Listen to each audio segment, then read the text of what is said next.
Hi, welcome back to my channel. I hope you have had a lovely week and I hope you're all good. I also hope you have like a drink or something with you.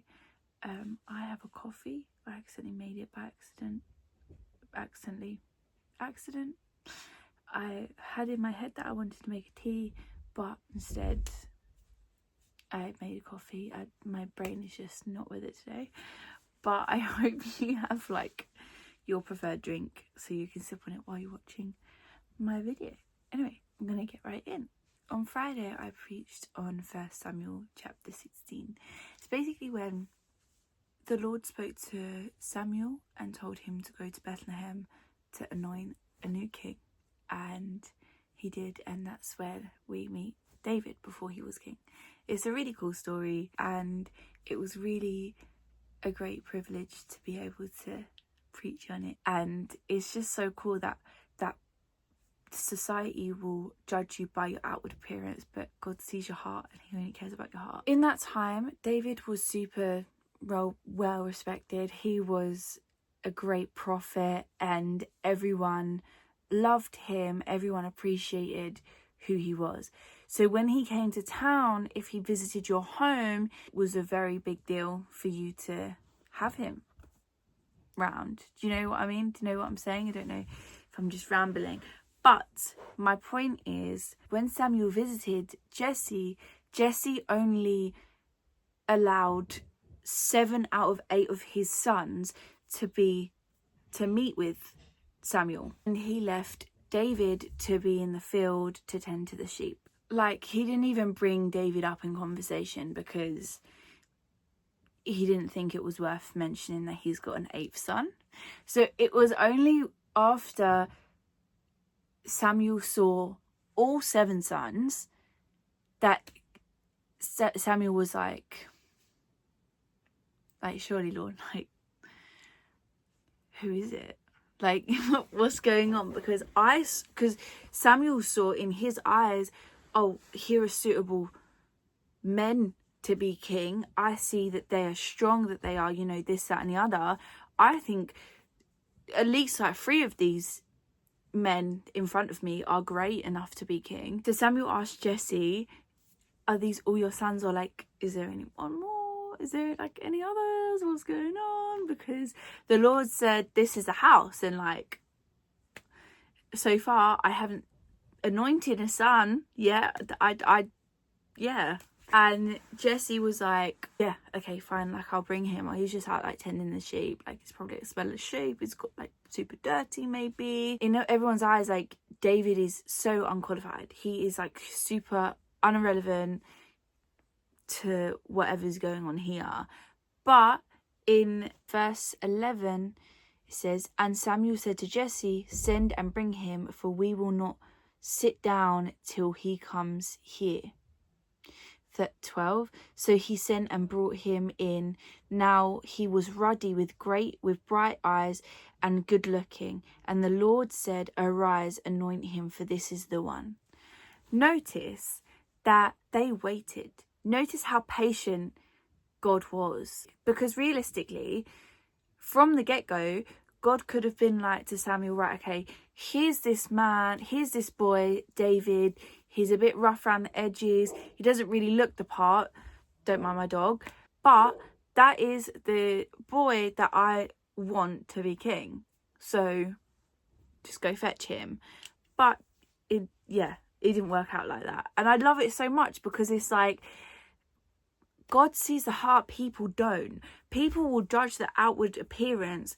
God doesn't. God doesn't care about the outward appearance, whether you've got a fast car, a very expensive car, or if you've got a nice house or nice clothes, or you've got money, or you've got status, followers, whatever it is. He doesn't care about all that. He cares about in here.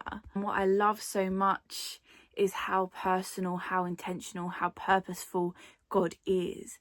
See, one thing that I said on Friday was that you could be in the busiest airport ever, or you could be in lining up for a concert that seats 5,000 people, and God hears your whisper and he hears your tears, and he sees your tears, and he also hears your heartbeat. He not just hears your heartbeat, but he feels it. And I don't think people understand, like, you don't have to be on the stage, you don't have to like big great things and strive to get God's attention, because God sees you for you. I'm just gonna throw like a few verses out there, and you can read them you can read them as they're like popping up on the screen.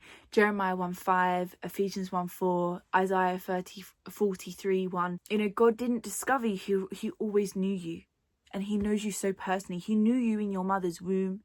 He hears your whisper. He knew you before time, before the foundations of the earth was laid.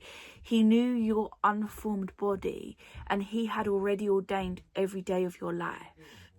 God sees you behind the mask. He sees you behind the closed doors when you shut up in your room and you're hiding under the duvet and you're crying your eyes out, and you're like you're the ugliest version of yourself because you're feeling really sorry for yourself, or whatever it is, and you just hate yourself so much, or whatever it is. You don't want to show people because you're too ashamed of who you are, what you've done, whatever it is. He loves that version of you. He sees that. And he isn't ashamed of you. He isn't scared of your past. He isn't scared of your current lifestyle, because he knew you before time, and he's ordained every day of your life. He knew you before you even knew yourself. It wasn't a risk when God created you, because he knew every outcome. He knew everything that you would do. There will be no mistake you can make that will ever cancel God's love that he has for you. God knew exactly what he was getting himself into when he called you by your name. And before you even did a thing to earn it, God claimed you. And he chose you. I love God so much because it's like, I can be so transparent with him. He says, come to me. He wants a relationship with you, and he loves you for you. That's it. God's original design for us was to commune with him wholeheartedly. This is why I love the story of David, because it just shows that, like, it doesn't matter what people think of us, what society thinks of us, because God loves us for us. And he doesn't just love us for us, like, he created us this way. I love how he calls the least of us blessed. I love how he qualifies the fishermen. I love how he saves the unrighteous, the criminals, the ones that people overlook and people judge and people scorn. I love that he takes his time with the homeless, that he doesn't care who you are, what the world thinks of you, because he just sees you as his child. When David came, and in front of his brothers, in front of his dad, he was anointed.